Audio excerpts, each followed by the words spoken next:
मैंने शुरुआत में ही दीपक वोरा सर से सवाल किया था, उसी पर वहां पर आऊंगी, क्योंकि सुशील पंडित जी, आपने तो करीब से देखा है वो दौर, वो मंजर कश्मीर में जिस तरह से होता था नरसंहार, मैं उसको कहूं अगर, और वैसा ही नरसंहार यहां बांग्लादेश में भी देखने को मिल रहा है। तो ये क्या बता रहा है? और साथ ही साथ मैं उस पर भी आऊंगी कि विवेक जी ने वैसे तमाम बातें कही, लेकिन कुछ चीजों पर चुप्पी है। ये चुप्पी मजबूरी है, क्या है, उस पर भी मैं आऊंगी। लेकिन पहले बात करूंगी, क्या कश्मीर फाइल जैसा दिखाई दे रहा है बांग्लादेश में? बिल्कुल, और मेरा ऐसा मानना था, और मैं ये वर्षों से कहता आ रहा हूं कि कश्मीर, अंग्रेजी में कहते हैं लो हैंगिंग फ्रूट, ये थोड़ा नीचे झुके हुए लटके हुए फल की तरह था, जिसको जिहाद समझ आता था कि वहां आसानी से कर लेगा, और उन्होंने कर लिया। अब यही लो हैंगिंग फ्रूट बांग्लादेश है, क्योंकि वहां भी ये परिपक्वता आ गई जमाते इस्लामी को पनपाने देने के कारण। दिक्कत यह है कि जिस तरह कश्मीर पर पाखंड हुआ, जब जब कहा गया कि हिंदू नरसंहार हुआ है वहां, तब इन पाखंडियों ने कहा नहीं नहीं नहीं नहीं, मुसलमान भी मारे गए हैं, वो भी घरों से बेदखल हुए हैं। अरे साहब, 100% हिंदू वहां से भगा दिया गया, 1% मुसलमान भी नहीं भगाया गया या मारा गया। और जो मारा गया बेचारा, वो इस कारण मारा गया क्योंकि उसकी हिंदू से और भारत से सहानुभूति थी। यही वजह बांग्लादेश में है। शेख हसीना को सबसे ज्यादा अगर किसी चीज ने प्रताड़ित किया, उसका खामियाजा उसे भुगतना पड़ा, तो उसका भारत के प्रति जो लगाव था या उसके साथ जो मैत्री थी, तालमेल था, उसका खामियाजा शेख हसीना को भुगतना पड़ा। भारत ने शेख हसीना को शरण दी, इसका खामियाजा वहां के हिंदू भुगत रहे हैं, क्योंकि भारत एक हिंदू देश है और यह हिंदू द्वेष की हिंसा है। नहीं, ये हिंदू देश भी नहीं है, उसका खामियाजा शेख हसीना को भुगतना पड़ा। भारत ने शेख हसीना को मदद दी, शरण दी, पनाह दी, इसका नतीजा वहां के हिंदू भुगत रहे हैं। और ये हिंदू द्वेष की जो राजनीति है, समझ है, ये अक्ल है, ये पाकिस्तान देता है, ये जमाते इस्लामी देती है, ये जिहाद देता है, ये इंतहा पसंद देते हैं। और बांग्लादेश में इस समय तख्ता पलट ही नहीं, एक ऐसे परिवर्तन की ओर बढ़ चला है जो इरिवर्सिबल है। आप उस जड़ को, उस पूरी संभावना को मिटा देना चाहते हैं, आप फिर कभी भारत से मैत्री की सोच भी सके, उसका बेस खत्म कर देना चाहते हैं। पाखंडी को कहिए जब उसकी बारी आए तब वो बोले, जिसकी बारी आए तब बोले वो। ये हमेशा मेरी बात टोकते हैं क्योंकि सच पचता नहीं है। इन्होंने यही पाखंड कश्मीर में किया था, यही पाखंड वो अन्य जगह करते हैं कि नहीं नहीं, जब हिंदू समूल मारे जाते हैं तब ये कहते हैं कि नहीं, कुछ मुट्ठी भर मुसलमान भी मारे गए हैं या कई मुसलमान भी मारे। ये उस बात को डाइल्यूट करना चाहते हैं, ये उस बात पे पानी मिलाना चाहते हैं, क्योंकि इनकी पूरी राजनीति, इनका पूरा रोजगार इस बात पे चलता है कि ये जिहाद के साथ खड़े हैं। वापस आऊंगी आपके पास में, लेकिन विवेक जी, जिस तरीके से आप कुछ कहना चाहते हैं तो उसको पूरा करिएगा। लेकिन इसी के साथ साथ सवाल दरअसल ये भी कि भारतीय परिप्रेक्ष्य में, तो मैं बात पूरी करूं। जी बात है, शेख हसीना का गवर्नेंस बिल्कुल थर्ड रेट था, जिसको सुशील पंडित एक्सेप्ट नहीं करना चाहते। इलेक्शन अनपोस्ट हुआ, ये व्यक्ति पाखंडी है, ये व्यक्ति जिहाद के साथ खड़ा है, चाहे वो ईरान हो। अब आप जस्टिफाई कर रहे हैं वहां पे हो रहे आतंक को लेकर के, क्या आप जस्टिफाई कर रहे हैं कि भाई शेख हसीना की सरकार ने चुनाव में क्या कुछ हुआ, इसकी वजह से ये सब कुछ हो रहा है? आंदोलन भी बिल्कुल सत्ता पलट तो होगी ना। आपका पॉइंट ही वैलिड नहीं है सर। क्या हो गया ये बताइए ना। चुनाव में चाहे जितनी धांधली हुई, वो छात्र के साथ खड़ा, जो घरों के भीतर जाकर खोपड़ी उड़ाकर ले जा रहे हैं, महिलाओं के साथ जाकर बदसलूकी कर रहे हैं। विवेक जी, क्या कहेंगे आप उसको? और इसका चुनाव से क्या लेना देना है? पहली चीज, ये आवामी लीग के वर्कर के ऊपर सबसे पहले हमला हुआ, चाहे हिंदू हो या मुसलमान, पहली चीज। और क्योंकि उनके जो हिंदू पॉपुलेशन वहां पे है, उसमें मेजॉरिटी आवामी लीग के सपोर्टर थे, इसलिए हमले हिंदुओं पर भी हुए। इस्कॉन मंदिर पे हमला हुआ, लेकिन यूनुस साहब ने जैसे ही सत्ता संभाली, पहली चीज उन्होंने यही कहा, stop the attacks on the minorities और आई विल रिजाइन। दूसरी बात है, जमाते इस्लामी कर रहे हैं मीडिया के ऊपर, इनको यह नहीं मालूम है कि जमाते इस्लामी का वोट बैंक सिर्फ 4% है, इनको यही नहीं मालूम है। और वो बीएनपी को मैक्सिमम सपोर्ट दे सकती है। Finally it is BNP which has to come. India ने डिप्लोमेटिक फेलियर किया है, जब एक जगह पे एक तानाशाह को भगाया गया मार करके। पर बनी सरकार है, ये फौज की ताकत पर बनी सरकार है, इसके जबानी जमा। जी, एक और सवाल ये खड़ा होता है, जिस तरीके से पूरी हिंसा होती है राजधानी में, ये आखिर ग्रामीण क्षेत्र में कैसे पहुंची? क्या इस पूरी हिंसा के पीछे बुद्धिजीवी और बड़े बड़े नेताओं की भी सहमति है? और हमारा अगर भारत देश की हम बात करें तो यहाँ पर एक दल ऐसा है जिसको इंडी गठबंधन कहा जाता है। ये हिंदू के नाम पर राजनीति करते हैं, लेकिन इस मुद्दे पर चुप्पी साधे हुए हैं। मैम, डोमेस्टिक पॉलिटिकल इश्यूज पे मैं कमेंट नहीं करना चाहता। सुशील पंडित साहब, इनकी मैं बहुत इज्जत करता हूँ, इज अ वंडरफुल पर्सन, और जो इन्होंने कहा है वो आपके सामने इन्होंने रखा। बस मैम इतना कहना चाहता हूँ, ये जो हिंसा हो रही है, मेरे बहुत दोस्त हैं उस देश में। One of my closest friends है 1971, मैंने उनको मैसेज भेजा था, I hope your family and you are safe. उसका जवाब आया मैम, पढ़ देता हूँ आपको। ये मुसलमान फ्रेंड है मेरा, ही फॉट इन 71 की लड़ाई में। इसने लिखा, my wife had gone to a Hindu area to bring some children, she was killed along with the Hindu children. क्या बोलूं आगे मैं? ठीक है, बताइए दीपक सर, लेकिन मैं एक बात आपसे वो समझना चाह रही हूँ जिसका जिक्र अभी विवेक जी कह रहे थे। वो इंडिया के डिप्लोमेटिक फेलियर्स की बात कर रहे थे कि वो फेलियर्स, पहले तो मैं आपसे समझना चाहूंगी उस पर, और फिर विवेक जी से जानना चाहूंगी कि आखिर वो किस ओर इशारा कर रहे थे, वो क्या कहना चाह रहे हैं, आप क्या समझे उनकी बात से? दीपक सर, जब वहां पर इंटरिम गवर्नमेंट बनी, हमारा ये सिस्टम होता है कि जो भी गवर्नमेंट है हम उसको रिकॉग्नाइज करते हैं, उससे डील करते हैं। हम तालिबान के साथ भी डील कर रहे हैं। तो पीएम साहब ने कहा कि भाई आपको मुबारक हो, और साथ ही में कहा कि माइनॉरिटीज को प्रोटेक्ट करिए, हिंदुओं को प्रोटेक्ट करिए। तो ये हमारा सिस्टम नहीं है चुनने का कि जी आप नहीं है प्राइम मिनिस्टर, वो है ये, जैसे अमेरिकन करते हैं। मदुरो नहीं है वेनेजुएला में, पुतिन नहीं है वहां पे कोई।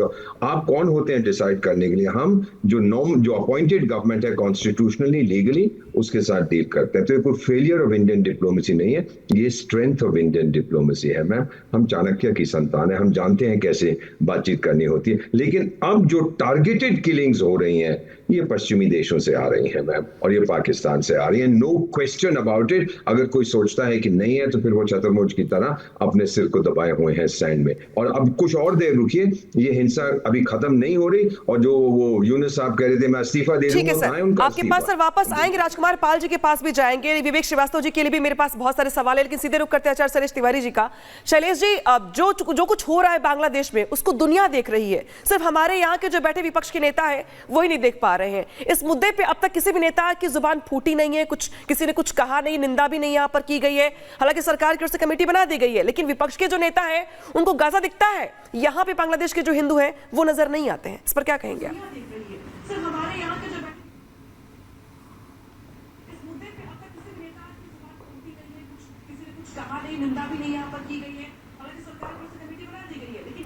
शैलेश जी, आप तक आवाज पहुंच रही है?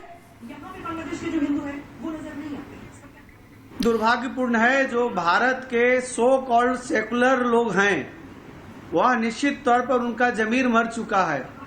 हमारे जितने भी हिंदू सनातन भाई हैं, मुझे आपकी आवाज आ रही है? जी जी, बात पूरी करिए अपनी। जो बांग्लादेश में हमारे सनातनी भाई हैं, उनको रोज कत्लेआम किया जा रहा है, उनके साथ खून खराबा हो रहा है। और आज जो विपक्ष के नेता राहुल गांधी हैं, उनका मुंह बंद है, उनका ट्वीट बंद है, उसके साथ साथ अखिलेश यादव का ट्वीट बंद है, उसके साथ साथ ममता बनर्जी का ट्वीट बंद है। सब लोग शांत हैं, वह कोई भी बांग्लादेश में जितने हिंदू मारे जा रहे हैं उसके खिलाफ कोई नहीं बोल रहा है।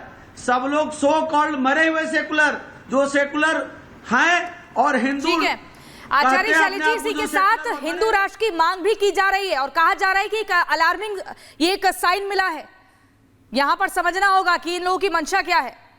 चाहिए आज हमारे भारत के जो भी हिंदू भाई हैं, सब खून के आंसू रो रहे हैं। ठीक है आचार्य शैलेश जी, यहाँ पर आपकी बता दें, बांग्लादेश चीफ जस्टिस का पद छोड़ने का ऐलान ओबेदुल हसन की तरफ से किया गया है। चीफ जस्टिस पद से इस्तीफा देंगे। छात्रों के विरोध प्रदर्शन को लेकर फैसला, छात्रों ने बांग्लादेश चीफ जस्टिस को अल्टीमेटम दिया। तो बांग्लादेश के चीफ जस्टिस जो है वो अपना पद छोड़ेंगे। यहां हम आपको ये बड़ी खबर इस वक्त बता रहे हैं, ओबेदुल हसन ने इस्तीफे का फैसला किया है।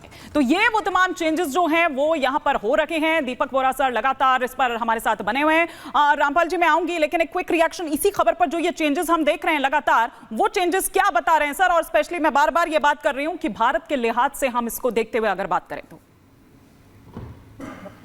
ये जो चेंजेस है मैम, ये टोटल केओस, एनार्की। वहां पे कोई सरकार नहीं है, स्टूडेंट सरकार चलाएंगे, ये एनजीओ सरकार चलाएंगे। कहाँ गई सिविल सर्विस उनकी पूरी? उनको बिल्कुल नपुंसक कर दिया गया है और ये जिहादी एलिमेंट्स ने टेक ओवर कर लिया। मैम कोई छात्र ऐसे नहीं करेगा। महिला, माफ करिएगा, आप हमारी 3 बेटियां बैठी हुई हैं यहाँ स्क्रीन पे, मैं देख रहा हूँ आपको।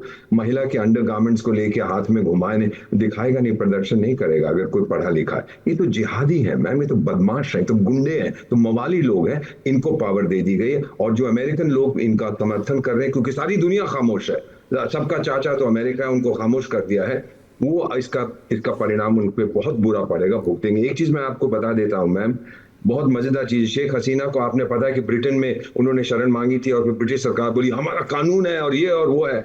अगर मैम मेरी बात मानिएगा, अगर मदुरो साहब जो है वहां से भागने को, उसको कह रहे हैं अमेरिकी कि भाग जाओ तुम वेनेजुएला से, अगर वो कहना कि ब्रिटेन में शरण चाहिए तो वो बोलेंगे हाँ जी ये तो जेल छोड़ गया, हाँ जी हमारे सब कानून बदल दिए, ले लीजिएगा शरण। ये बड़े गंदे लोग हैं मैम, ये दोगलापन होता है इनका और ये हम देख रहे हैं। इस आदमी को देखिए, अभी आपने टीवी पे देखा था, रोने की कोशिश कर रहा था जब एयरपोर्ट पे आया, आंसू इसके नहीं निकले। नो मैम, इनको भरोसा नहीं किया जा सकता। मुझे लगता है ये दंगा इतनी जल्दी खत्म नहीं होगा जब तक फौज अपना स्ट्रीट्स पे नहीं आके इन लोगों को गोली से, they have to be shot, they have to be eliminated, तभी यहाँ पे मुझे लगता है शांति होगी। मैं बातचीत से कुछ नहीं होने वाला। राजकुमार पाल जी के पास चलेंगे। राजकुमार सर, मेरे पास आपके लिए 2 सवाल है। पहला तो ये कि जो कुछ बांग्लादेश में हो रहा है इसका कितना असर आप बाकी देशों पे देख रहे हैं, लेकिन भारतीय परिप्रेक्ष्य में अगर देखा जाए तो एक तस्वीर तो बांग्लादेश से आ रही, दूसरी तस्वीर आ रही है बॉर्डर से।